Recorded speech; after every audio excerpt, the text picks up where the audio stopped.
So today on the R32, I'm going to be working on the rear hatch. And what I'm doing is putting the automatic hatch pop kit in. So now, if you want to get into the back, you take your key fob, you hold the middle button, and the tail lights will blink after a few seconds and you know it's open. So you'd walk up, push the top of the emblem, and then have to lift it manually. So we bought the ECS Tuning hatch pop kit, which comes with new pistons, new bump stops, and a couple other new pieces. So we're going to take all this hardware off, change it over to the new stuff, and then we have to do some coding with the VCDS and the laptop. We'll hook it up and do the coding to it so it pops automatically. And another new thing on the R32 is this rear tray. I just got this a couple days ago, so that makes it a lot better in the rear hatch. It just comes right out. But perfect for storage. I mean, you can easily remove it when you go to a track day or something. And when you shut the hatch, it's under that tray, so you don't even see it, and you could just leave this tray all the way down if you wanted, and you wouldn't even notice it when you open your hatch. So this is going to be a pretty quick project. It says it should take about an hour. I think this is everything we're going to need. You know, we have the two new pistons, and a 13mm wrench, an adjustable wrench that fits, you know, around these, and a 3mm Allen wrench that goes in there. And we have this. Hopefully this is going to work as a prop rod. We'll figure it out some way to hold the hatch up. Another thing we did, we took the hatch off probably a couple weeks ago now, me and Crash. Like, removed the whole hatch. All this wiring came out, all this plastic, so we could fix the paint. And after we did that, I did the sticker bombing on the underside of the spoiler. You see there, not bad. Came out pretty good. That's what it looks like from the outside with the hatch up. And I'll show you the rust repair, but that's by the emblem on the other side and we can't see it now. Alright, so we're going to get started on this now. And the first thing we're going to do is support it with that rod and then remove the old pistons. New tool bag, way better than a toolbox. And inside you have all your screwdrivers, and we need a small flathead, so it's right there. You don't have to dig around. Let's see if I can do this and hold the camera. So you just twist that ring out, and then that'll pull off of there. And then same thing here at the bottom.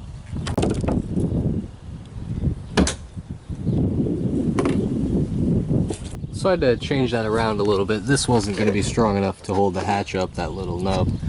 So I moved the prop rod. And step number 2 is to remove these long ball studs and replace them with this shorter one. And the new washer that came with that. And we'll replace these bumpers too, but first we're going to do these ones, and then we'll put the pistons back on and it'll support itself.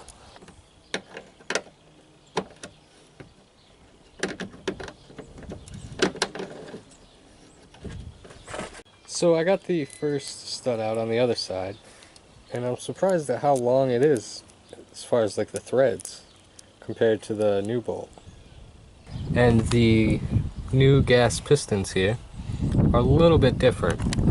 One of the clips is the silver style, so you take this hook off and then swing it around and remove this, whereas on the other end it's still the same. So this end with the new retaining clip will go on the bottom or on the car, not the hatch, and I'll show you how to remove that.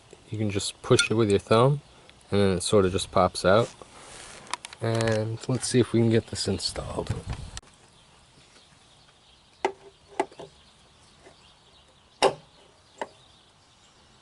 So now I'm going to do the other side real quick, just so I have them both like that. You're not going to have to remove the clip on this end. You can just push it on and it'll seat on. So, you know, we have to lift the hatch up a little bit to do that. So we're going to put the other one on and then we'll do that. So there we go. We have both of the new pistons on. And you can see how they clip on there. That little silver clip just holds them on. Once you get them in place, it snaps around. You push it in that hole. Now we can get rid of this, the prop rod for it. And on to the next step, which will be replacing these. So to remove the original hatch bumpers, you can just use an adjustable. And you just want to turn them a quarter turn counterclockwise, and then it'll pretty much just come right out. Yep, fell out under the car. Ah, gone forever. So installing the new longer hatch bumpers is the same way you remove the old ones. It's just a quarter turn clockwise to install them. And then you count the number of notches showing. So the next step is to take your 3mm Allen wrench and stick it in the end of the hatch bumper once you have it installed, and go 3 complete turns looser. So there's 1, 2, 3, and we'll go 4 just for fun. And then it's loose there, you can kind of wiggle it.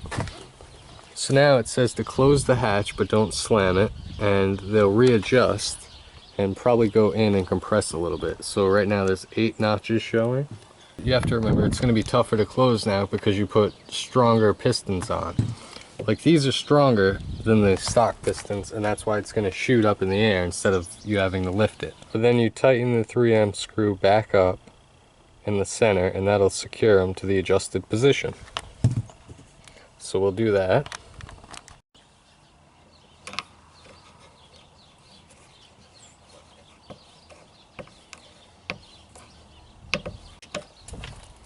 Same thing on this side now.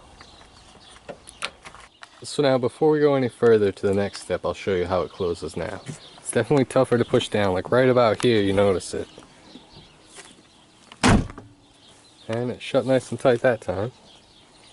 And again, I've had this hatch off, so you know, it's pretty easy if you do it the right way. It lines up nice, shuts nice, opens nice. We didn't have any trouble with that. I'll make a video on us painting the hatch. We fixed this rust around the emblem here where it was flaking. So now again, we're going to hold the hatch open button, and it's not going to pop up right now because we haven't done the coating yet. But now as soon as you press the emblem, it pops automatically. But we're going to change it even more with coating so that it'll pop automatically with just the touch of the button.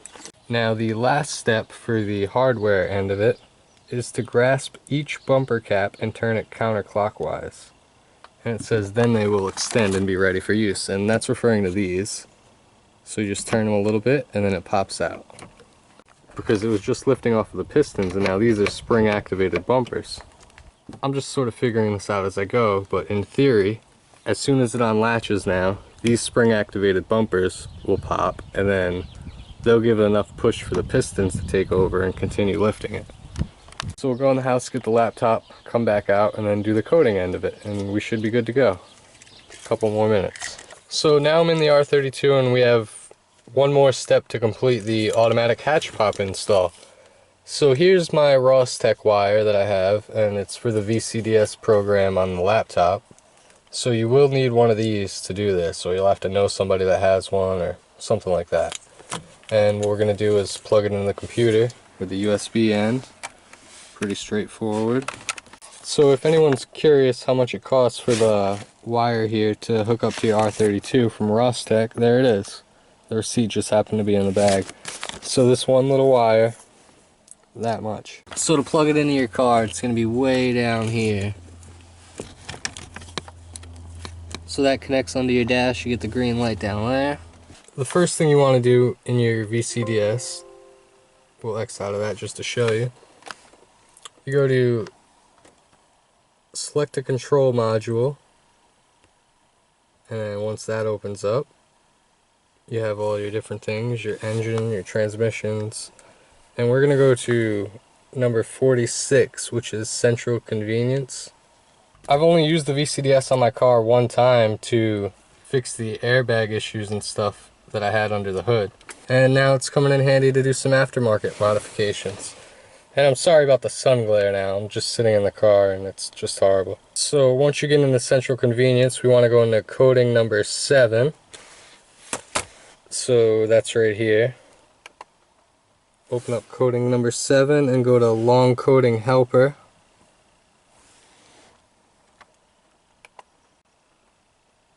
And it says to copy and paste your stock coating as a precautionary measure. So I'm just going to pause the camera real quick and do that. So once you open the long coating helper, this is where it can get a little confusing.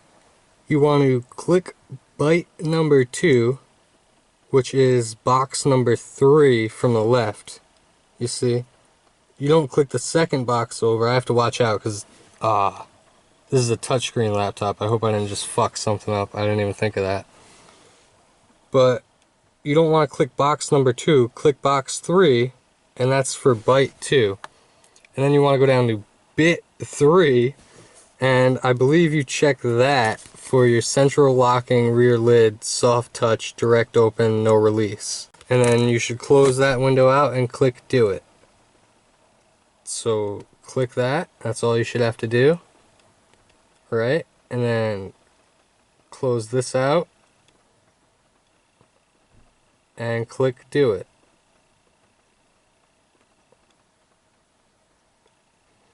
Coding accepted.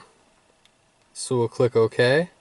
So that should be it. That should complete the install. And if you've never seen this before, the VCDS controller, but you have everything. Your engine, your electrics. So I had some wires touching under the hood hinge. It was 18 faults and like 8 malfunctions. But I was able to fix it by myself and clear all the codes with this VCDS software. So I mean, you can pretty much do anything you want with this. And like I said, now that the R32 is happy and good, we can start making some aftermarket changes with that. And we just copy and pasted our original coding, so we're going to save that just in a notepad. Hatch coding original in case something didn't work. But I'll get out in a second and show you. So I haven't tried it yet, I just got out of the car, but we'll shut it after the coding and see what happens. Like I said, it definitely is a little tougher to shut now, but that's to be expected. You'll get used to that. So we'll take our little controller here, and if everything works right, it should just open up. You know, if you're walking up with your hands full, that's how you'd want it to open. Boom. Perfect. So we'll compare that to before. I'll show you. You used to have to flip that VW logo emblem, and now you can just, you know, hatch pop it from the button. And I want to see if it'll work from the inside hatch pop release too. I'm sure it will. But, you know, one time someone was trying to put stuff in the back of my car, and I'm sitting in here, and I pulled the button and was trying to tell him, you know, push in on the top of the logo, and it's kind of like you have to push in and then pull up. And it was kind of tough to explain if you've never had a VW and didn't know how the emblem works. But now, you just hatch pop from the inside, 100% opens. Very happy with that modification. And the rear hatch storage tray, I added that. That's a big helper. So yeah, pretty happy with that modification today. We'll get all this stuff cleaned up, put away. And that's what you're left with. Your original hatch pop struts, your 2 stock hatch bumpers, and your long hooks, or your long ball studs there. So we'll save all these parts.